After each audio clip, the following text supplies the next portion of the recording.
Most of the early influences on me are fantasy writers and horror writers. My mother and father loved horror.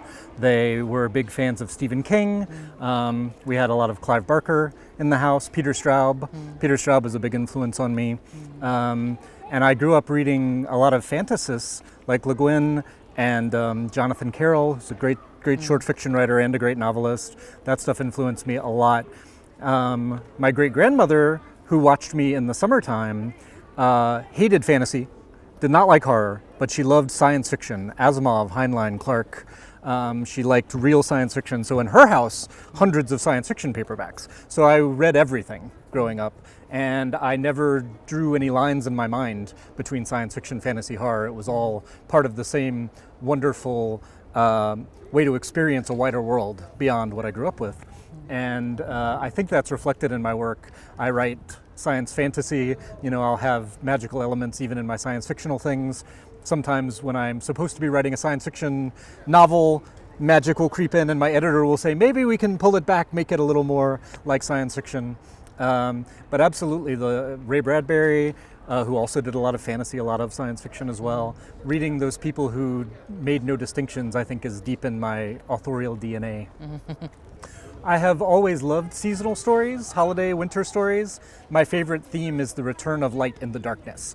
Because it's so much about the human spirit to me, that even in the darkest time, we look for the light to come back. Because of that, I love Christmas stories, New Year's stories, solstice stories, Yule stories, all of those. And I always love to read them. Connie Willis, the science fiction writer, writes science fiction Christmas stories almost every year. I always loved her work. And so I wrote a few just for fun. My wife and I would collaborate occasionally, and I had this idea, and we talked about, and we wrote this story called The Christmas Mummy, which is just a very silly, fun story. And we sold it to a magazine, an online magazine called Podcastle, it's a podcast too, so they do audio adaptations. They did it, people really loved it, and we got a friend of ours to illustrate it. We made a chapbook.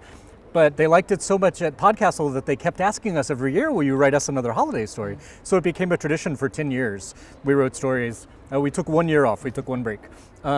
It's been fantastic, though. Usually, Heather and I will sort of talk about our ideas that we have and figure out the kind of story we want to do that year. And then one of us will write the rough draft. We take turns. So this year was my turn to write the rough draft, which I just finished in a hotel room in Valencia 2 days ago. And then the other one will go through and edit it, clean it up, make it better, fix it, say, well, maybe the ending is not quite so good. Maybe we shouldn't end with murder and cannibalism. It's a holiday story. We'll make it more cheerful. And then the other writer then does another, So we pass it back and forth to work on it. It's one of my favorite things. I love getting to do it every year.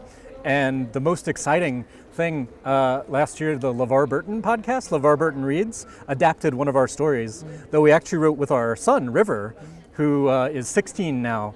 But when he was 12, he said, I had this idea for a Christmas story. And so we talked to him about it and we worked out the story, wrote it together. And then LeVar Burton did it and read it. So now my child brags, at high school. Everyone is very impressed. Marla Mason, I have been with longer than I have been with my wife. I first started writing about Marla in 1996, and they were horror stories. They were inspired a lot by a writer named Nancy Collins, who had a series about a character called Sonia Blue, who was a vampire, but very stylish, very good at fighting, lots of action. And there was another writer called Scott Baker, who had a very strange short story called Varicose Worms that was about very bizarre dark magic. And I thought if I could combine the weirdness of the Scott Baker story with the action of the Nancy Collins, that would be something amazing. So I played and I wrote. And at first they were horror stories. They were very dark. They were very serious. They were not very good and no one wanted to buy them. But then I started to put in jokes. I found a little joy and lightness and humor in them, and the character just came alive. And I wrote 10 novels. I wrote a whole collection of short stories. I wrote a prequel short novel about her origins. So it's 12 books altogether.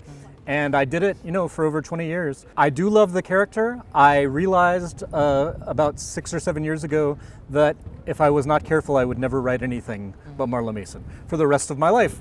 And I was afraid that it would become like one of those series or one of those TV shows that goes on too many seasons, starts to repeat itself or sort of lose focus. So I told myself, no, I will write a real ending. I will plan an ending. So a few books before, I started to sort of lay the groundwork to set it up, and I wrote a real ending that I'm very proud of. But I still occasionally, she'll be in a short story. Every once in a while, I'll put her, I can't quite say goodbye. My natural form is the short story. I love writing short stories. I love reading them. That's what I started out writing. The problem is it's hard to make a living writing novels. It is impossible to make a living writing short stories. You just can't do it. And I do love reading novels too. I think I am at my best a very good short story writer.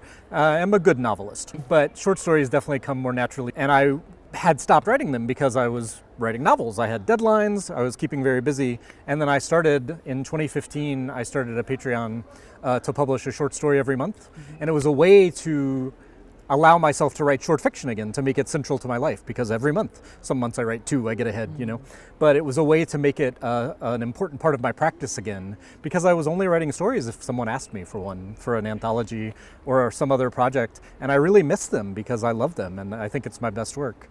It is interesting to create an entire world and put it in a short story. Sometimes I do think, you know, I created such an amazing world and I only spent 5,000 words on it.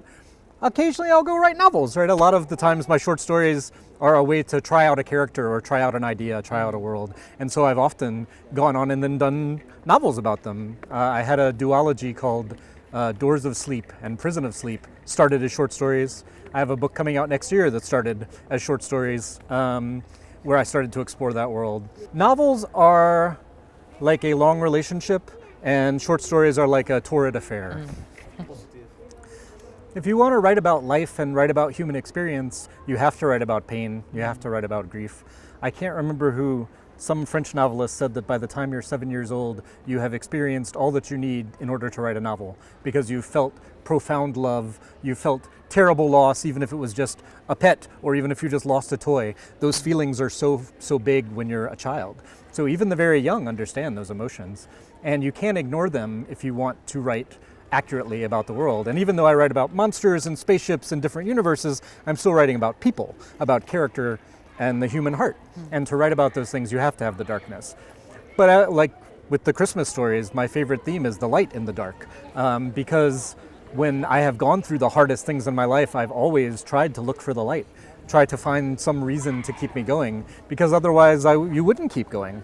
You know, if I did not see my way back to joy, I would not write at all. You know, it would feel pointless. And I am not a nihilist. I believe that life has meaning. I think you create the meaning in your life, and you create it mostly with the people that you love and the meaningful work that you try to do, whether it's service or art or both. That's the stuff where you find the light in human endeavor.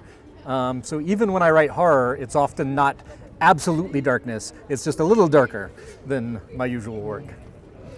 Peter Straub, I love so much of his work. He has one of his more recent ones actually, called A Dark Matter, that I thought was a really remarkable, very strange book about magic that really got to the heart of how strange occultism can be. I thought that was wonderful. But when I was younger, I really loved Ghost Story. I love Floating Dragon. I love Mr. X. I love Hellfire Club. I love so many of his books. Books that I've read recently that I really love. Actually, there's a guest here, Stephen Graham Jones, The Only Good Indians. I was on an award jury the year that book came out, and we honored it because it was an amazing book. I like many of Stephen's books, but that one in particular, the structure is so sophisticated and unusual. It's so surprising. It's so harrowing. He makes a basketball game absolutely terrifying and so tense and so suspenseful. Really admire that. Pues muchísimas gracias, Tim, y es un placer tenerte aquí.